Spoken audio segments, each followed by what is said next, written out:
তাহলে চাউল কয় কেজি লাগবে? চাউল 7 কেজি আনলেই হবো। চাউল 7 কেজি।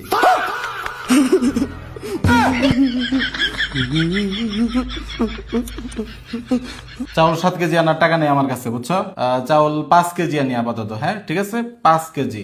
1 2 3 4 5 5 কেজি চাউল আনবো। 5 কেজি। না 5 কেজি। 7 কেজি চালই লাগবে। আমি তোমাকে 700 টাকা এক্সট্রা দিতেছি, তুমি চাউল 7 কেজি আনো। মেহমান কয়জন আসবে বাসায়? এই তো সবাই মিলে 7 জন। তার মানে আমরা 2 জন বাদে 5 জন, তাই না? আমরা 2 জন বাদে তাহলে 5 জন মেহমান আসবে। ওকে। আর তাহলে পেঁয়াজ কয় কেজি আনবো? 2-3 কেজি হইলেই হবে না? না না, আমি তো পেঁয়াজ 4 কেজি ব্লেন্ডার করব আর 3 কেজি এমনি লাগবে, তাইলে মোট তুমি 7 কেজি পেঁয়াজ আনো।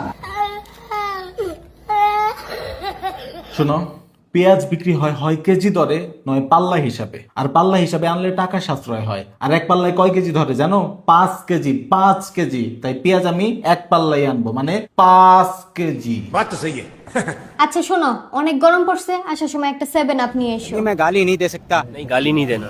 फैमिली फैमिली देखती है, वरना मैं ऐसे ऐसी गाली। 7 আপ আনার টাকা নেই আমার কাছে। 7 আপ আমি আনতে পারবো না। 7 আপ আনা আমার পক্ষে সম্ভব না।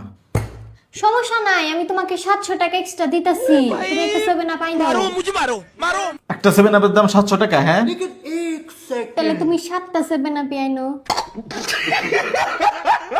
শোনো, পাগলের মতো কথা বইলো না। আর মুদির দোকানের টাকা আজকে পরিশোধ করতে হবে। দেখা বলো মুদির দোকান কত টাকা পায়? ও মুদির দোকান পাই এই মাসে 7,777 টাকা। वो अलग ही लेवल का बंदा था।